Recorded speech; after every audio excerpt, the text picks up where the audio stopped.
गांव में एक व्यक्ति रहता था जिसका नाम रामू था।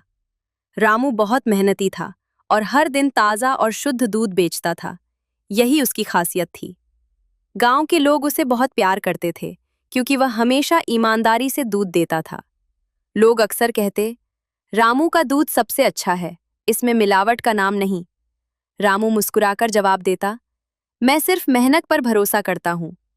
लेकिन एक दिन दूध बेचते समय उसने देखा कि गांव में एक और व्यक्ति है जो उसी गांव का नहीं था और वह दूध बहुत सस्ते दामों पर बेच रहा था। गांव वाले कह रहे थे, अरे इतना सस्ता दूध, यही ले लो। यह देखकर रामू को आश्चर्य हुआ। उसने मन में कहा, कोई दूध इतना कम दाम में कैसे बेच सकता है? इसमें जरूर कुछ गड़बड़ है।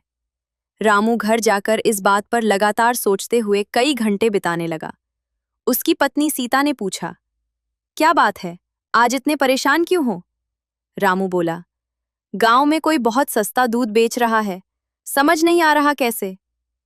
दोपहर में जब वह फिर से दूध बेचने गया तो उसने वही व्यक्ति फिर से गांव वालों को दूध देते देखा। रामू ने उसका पीछा किया और देखा कि वह व्यक्ति दूध में कुछ रसायन मिला रहा था। वह व्यक्ति हंसते हुए बोला, थोड़ा सा केमिकल मिलाओ और मुनाफा कमाओ। ये देखकर रामू चौंक गया। उसने सोचा, ये गलत है, हमें ऐसा नहीं करना चाहिए। लेकिन जब वह घर गया और उसने अपनी पत्नी और बच्चों की गरीबी देखी तो उसका मन डगमगा गया।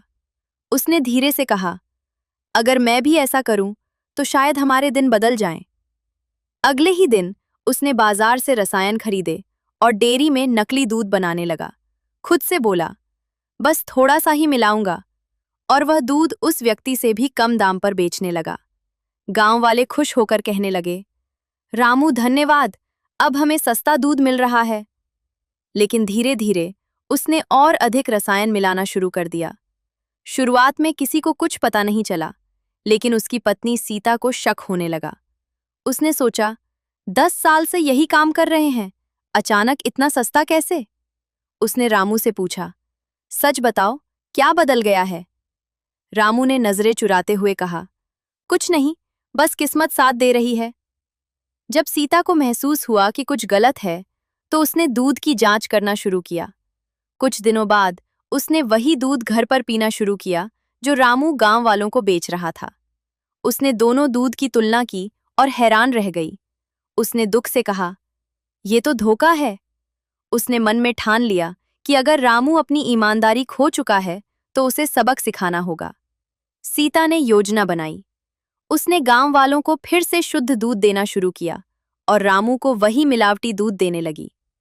रामू दूध पीते हुए सोचता, आज दूध का स्वाद अजीब क्यों है? लेकिन वह चुप रहा। वह जानता था कि अगर कुछ बोलेगा तो सच्चाई सामने आ जाएगी। 2-3 दिन बाद सीता ने दूध में थोड़ा और रसायन मिला दिया। कुछ ही दिनों में रामू गंभीर रूप से बीमार पड़ गया। वह कराहते हुए बोला, मुझे क्या हो गया? वह दूध बेचने भी नहीं जा सका। तब सीता ने रसायन वाला दूध देना बंद कर दिया और शुद्ध दूध देना शुरू किया। वह धीरे से बोली, अब समझ में आएगा कि मिलावट का दर्द क्या होता है। बिस्तर पर पड़े हुए रामू ने गहराई से सोचा। उसने आंसू भरी आंखों से कहा, मैंने दूसरों की सेहत के साथ खिलवाड़ किया, यही मेरी सजा है। जैसे जैसे वह ठीक होने लगा, उसका पछतावा और गहरा होता गया। एक सुबह वह उठा, डेयरी में गया और सारे रसायन उठाकर बाहर फेंक दिए। उसने दृढ़ आवाज में कहा, बस अब से सिर्फ शुद्ध दूध। उस दिन वह गांव में गया और हर घर पर वही पुराना गाढ़ा दूध दिया। एक बूढ़ी अम्मा बोली, अरे रामू, आज दूध पहले जैसा है। रामू ने सिर झुकाकर कहा, हाँ अम्मा, अब से हमेशा ऐसा ही रहेगा। सीता ने मुस्कुराकर कहा, अब तुम फिर वही पुराने वाले रामू बन गए हो। उस दिन से रामू ने ईमानदारी से दूध बेचना शुरू कर दिया। उसने समझ लिया कि सच्चाई की कमाई भले थोड़ी हो, लेकिन सुकून और सम्मान वही देता है।